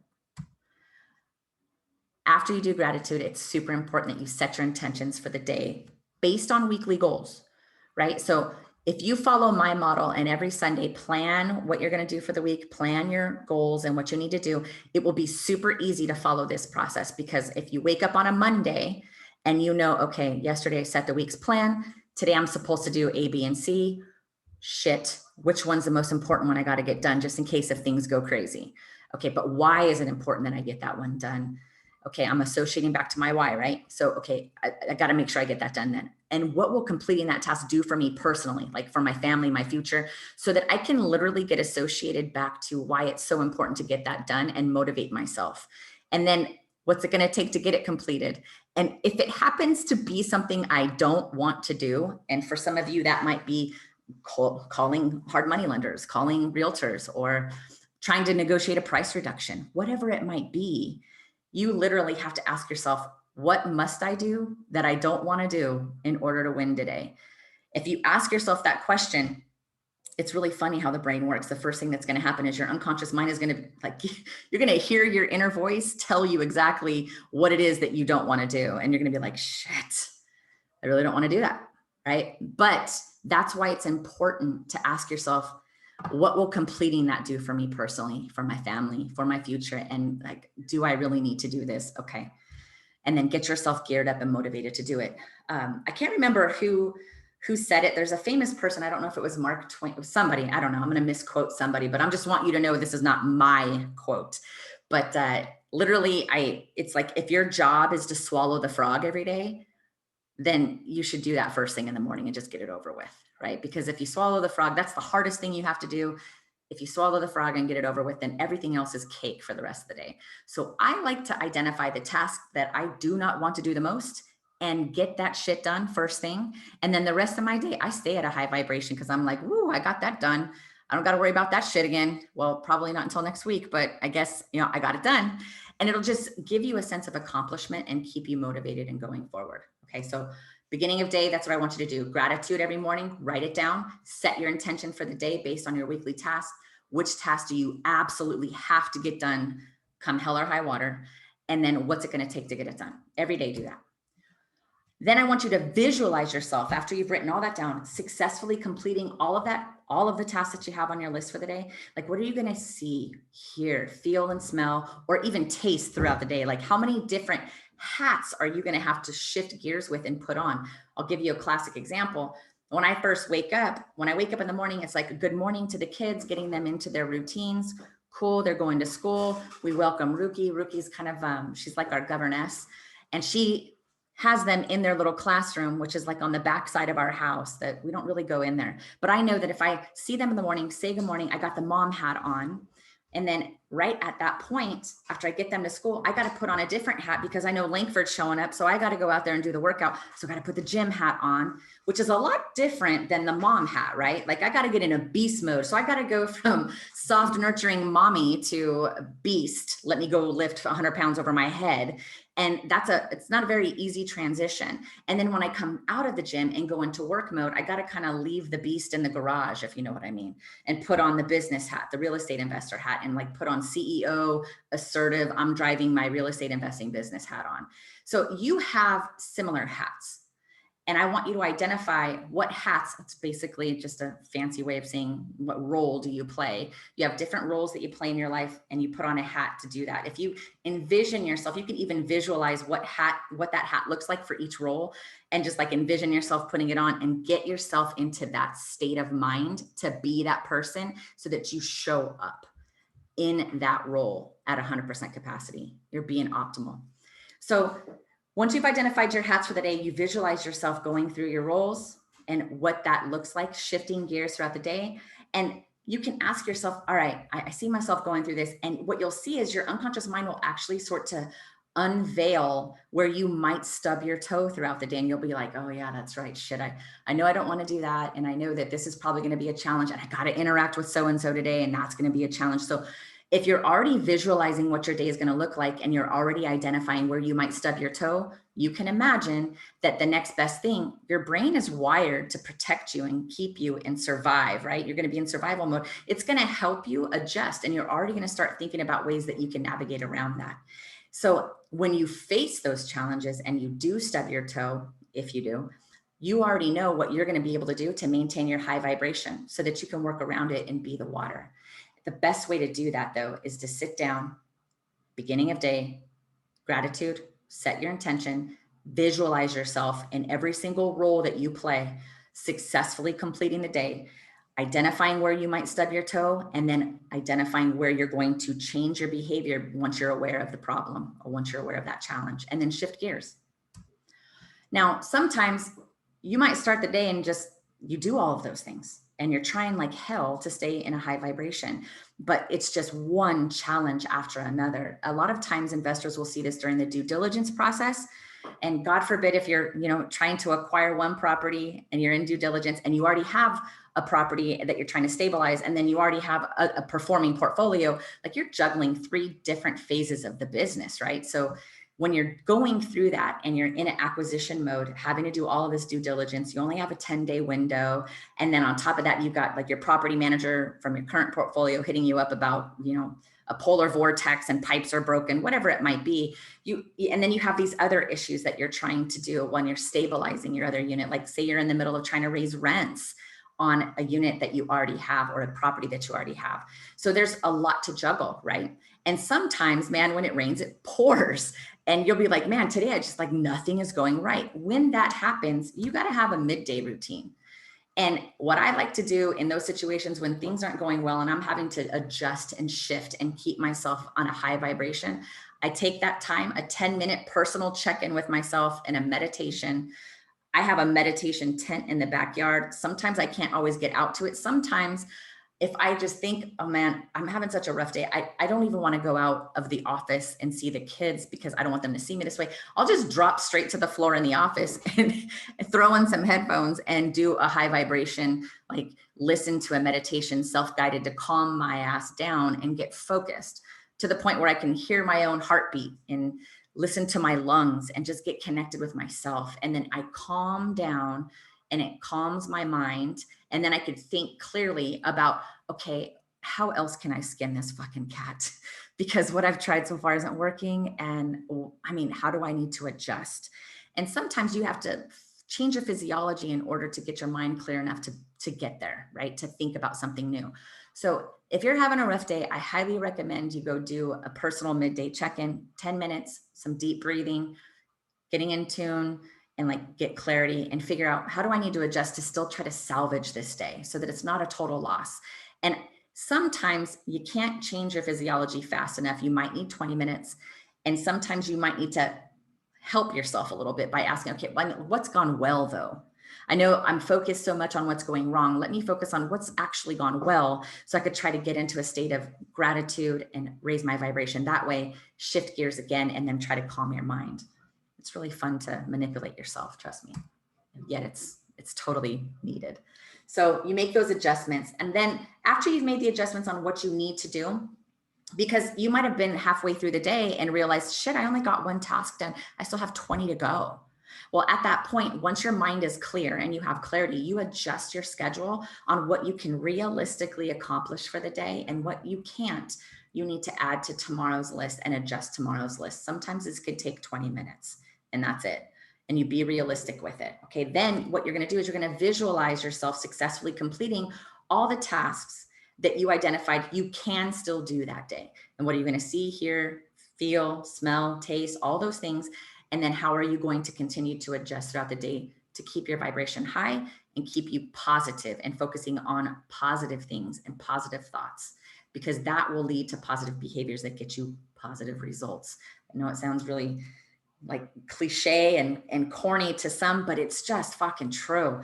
So I don't know any other way to say it. Just try to maintain a high vibration and watch yourself, visualize yourself doing and going through those tasks.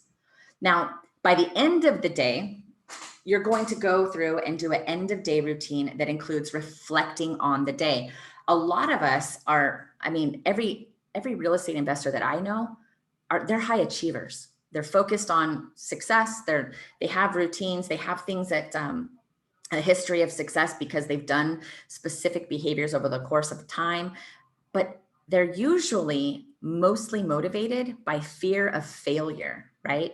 And when we're afraid of failing, sometimes that can cripple us because we might sit there at the end of the day beating the shit out of ourselves. And that's not really going to do any good for us. So I want to challenge you to think of something different. I want you to no longer think about failure as failure, because it's not. It's feedback, right? So I want you to think about, I make decisions, I take action, I occasionally make mistakes. And when I do, I learn the lesson, apply it, and move forward. Don't sit there thinking, oh man, I didn't do that perfectly. I didn't do it exactly the way I wanted. I didn't meet my own expectations. And by the way, those are self-imposed guidelines that we put on ourselves, guys. And it's not cool. We have to give ourselves some grace when things don't go right. So the end of day reflection, and I'm going to challenge you to do this. Like, sit down. What went well today? Literally, if you have to write it down, write it down. What did I learn? That's all you need to know. What did I learn? How am I going to benefit from that in the future? And how do I need to show up tomorrow because of it, right? So if you're planning for tomorrow based on today and what I learned and what went well, what adjustments do I need to make to tomorrow in order to hit the weekly goal? And then more importantly, for some of us, we have teams. So who do I need to communicate with in order to make those adjustments? And how do I need to show up tomorrow? And then set your intention and do exactly that. I hope that helps. The most important thing that I can think of too is you got to get sleep, right? 6 to 8 hours of sleep. Like, rest is so important. When you're getting enough sleep, you perform optimally. If you are not getting enough sleep, you're going to be cranky. You're going to be more hungry because your stomach is literally, your gut is connected to your sleep. Trust me, it just is. The more tired I am, the more hungry I am. It sucks. But if I'm sleeping consistently 6 to 8 hours a day, then I'm going to be fine. And I know that about myself. So make sure you're getting enough rest. This is probably, this next slide, motivation strategies.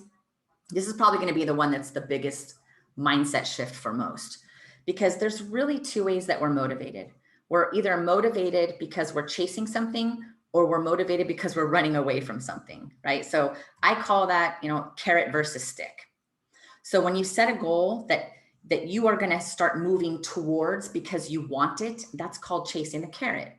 Right? But if you are moving towards a goal because you're afraid of something behind you or afraid of something that's going to happen, well, that's called running away from the pain of the stick. Like, nobody wants to get the shit beat out of them with a stick, but yet if it's coming, I'm running, right? So we have to change the way we set our goals and change the way that we are motivated to hit those goals.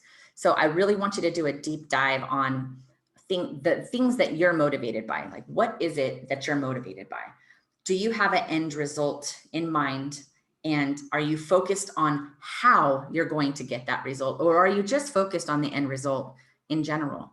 Because when you just focus on the end result of what you want, the universe will line up, and all of your behaviors, your unconscious mind knows how to serve you and help you get there. So you focus on what you want, and then you start taking that action. I will tell you, if you are focused on, and I'll just give you some language to consider. For those of you that are in a 9 to 5 and you're thinking, God, my end result, I want to be able to quit this job. I want to get out of this 9 to 5. I want to be able to never have to work again. And the only way that I'm going to be able to do that, the only vehicle that can allow me to do that is to create a passive income portfolio. So I'm just really focused on, let me get out of my 9 to 5.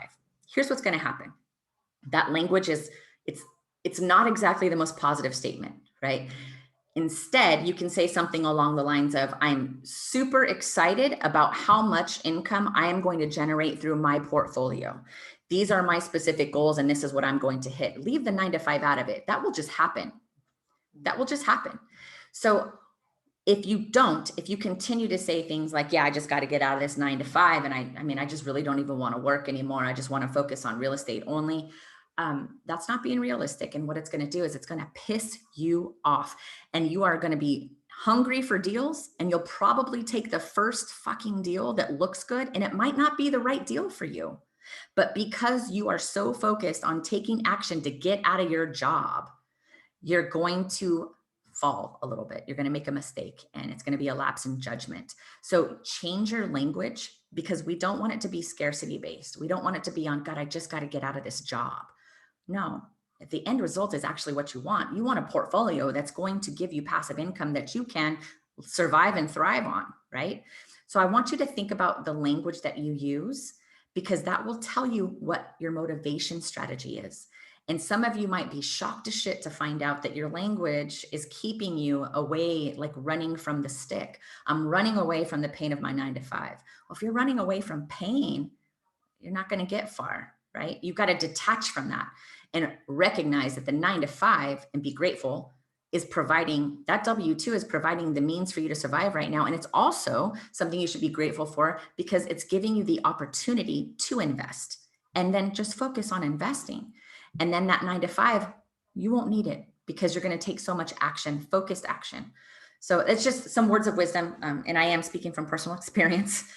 So if you change your language that way, you'll understand whether or not you're using scarcity avoidance tactics to motivate yourself, or if you're really just chasing a carrot. Chasing a carrot is going to be what gives you the 10x factor.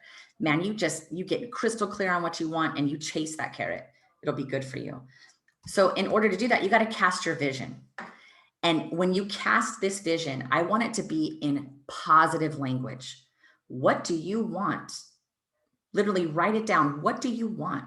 You're going to write it down as if it's already happened, right? So I don't know what today is, February 18th, right? So I just want you to write down, it's February 18th, 2022, 1 year out.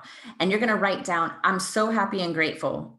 And you're going to write down exactly what you want as if it's already happened. Like, I am so happy and grateful that I was able to purchase 3 of my investment properties in 2021, which brought in $10,000 of passive income for me. I'm so happy and grateful that I had the opportunity to work at my 9 to 5 and get that W-2, which provided me the opportunity to focus on my goals and invest in what I wanted. Whether that W-2 provided you a 401k that you could leverage, or just a regular paycheck that you're able to tuck away, or even relationships with everybody else in corporate America that also has 401ks, and you're building relationships there, like, embrace it. Write it down as if it's already happened. And then I want you to take it a step further, and I want you to get pictures that represent the statement you wrote. You're going to cast it on a board. That's your vision board. And you're going to use that in the morning.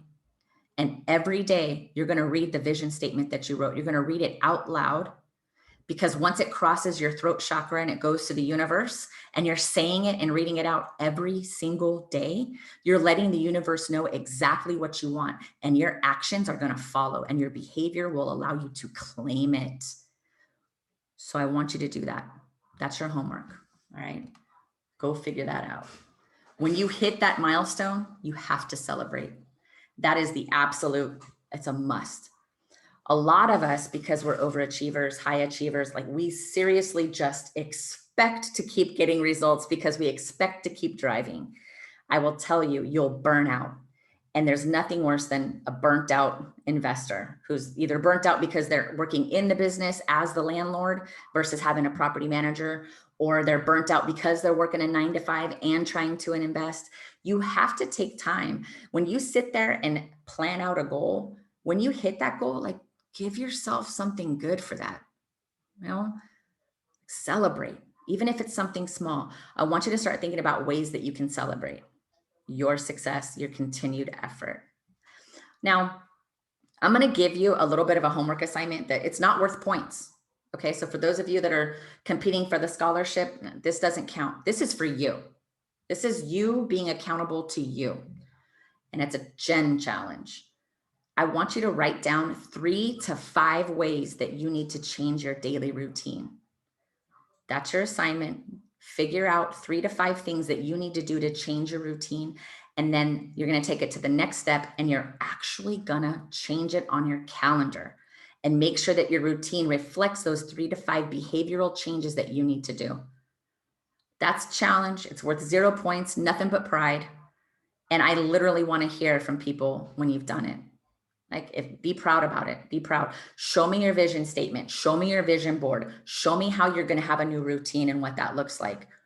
And don't prove it to me, prove it to you. And that's all I have today, guys. I'm going to have Stacy come back over here. She's going to cover day 4 homework with you. And then, yeah, I can't wait. Tomorrow's going to be a good time when we announce that winner. Don't worry. I'm not going to let her sit there and lag it out. Last challenge, she was like super, what was the word? Suspenseful. All right, here you go. All right, thank you. All right, guys, wasn't that flipping amazing? Oh my gosh, Jen just rocks. All right, you guys ready to talk about homework? All right, your homework is run the analysis on the sample properties. And you have homework related to the mindset portion of the call, which is how do you modify your routines to maximize optimal performance? So I want you to think through everything that Jen just covered in that, and like, what are the things that you're going to modify or change, and then write them on the workbook. All right. You're going to send a picture of the completed workbook in, and then you'll be good for your homework for today. All right. So this is the financial analysis worksheet. So just like I mentioned earlier, page 1 for property 1 is blank, but the second page has the answers on it. So try to go through based on the way that we did it today without looking at today's notes, and fill this out and then compare to here. And if you're off on any of them, then go back to the notes from today and work on calculating it back out till you get the right answer. All right, and then here's the portion of the workbook where you're going to write in what are you going to modify about your routines so that you can maximize your results and your performance. And then it's just a reminder that we have the warrior mindset training, and the stuff that Jen covered today isn't stuff that she's usually covering in the warrior mindset trainings. There's components of it. It's just so much more, and it just helps you literally take everything to the next level. So I'd encourage you to go in to the events if that's something you want to attend, and RSVP for the ones that are coming up so that you get a reminder and notification from Facebook about that.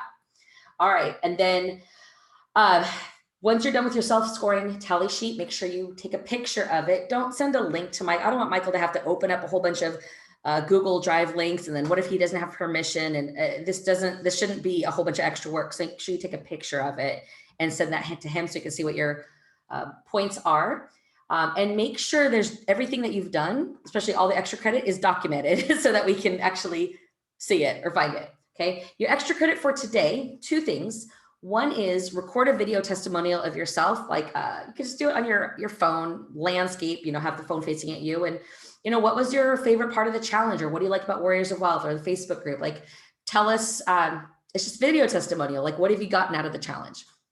All right. And it won't be real prescriptive, just be you. And, we want to help get the word out to other people. So that helps us do that. And one last thing is we want you to reply to one of the emails that you've received from us. This is to help make sure that doesn't going into spam, but reply to one of our emails with what was your favorite part of the challenge. Okay. What was your favorite part of the challenge? And then fill out your scoring sheet and send it on to Michael. All right. So for tomorrow, for the scholarship, remember, to win, you have to have completed all the homework. Okay, it's the most points win, but if you have the most points, but you miss one of the homework assignments, then you can't win the scholarship. Okay, so it is just make sure you've completed and posted all your homework in the homework post. So, and just looking at like a little bit of preliminary stuff, I do see that it looks like there's a handful of people that are competing for the scholarship that have like one or two things that are missing. This is just from our observation. So just make sure if you are competing for the scholarship, like go back to that self-scoring checklist and make sure you do every single thing, because I'm telling you what, every single challenge we've done, it always comes down to like a point, like 1 point difference, which means if you've missed out on any of the extra credit, some of them are 2 points, then you literally could not win by 1 point. So anyway, just make sure you do all of it and that you document it, send it in so we can catch everything. And then we're going to announce the winner tomorrow. So we're super excited. Anyway, so tomorrow what we're going to be covering from a curriculum standpoint is just putting it all together. Like, what are all the different things that you need to know that you don't already know? Like, especially the BRRRR strategy, there's a lot of different pieces. So we're going to talk about we went through the parts that we went really deep on, right? The last 3 days, but we need to spend some time talking about the other parts. Okay. So that's what's in store for tomorrow. It's going to be an awesome class, and we'll be announcing the winner. So have a great evening. Go ahead and get your homework done, get your extra credit done. And even if you're not competing for the scholarship, but you feel compelled to help us kind of get the word out to everyone about what we're doing here and how we can help people, and please do as much of the extra credit as you can, because all of that helps to just expand our reach and help more people. So anyway, you guys have an amazing day. Can't wait to see you tomorrow, and see who the winner's going to be. All right. Have a good one, guys.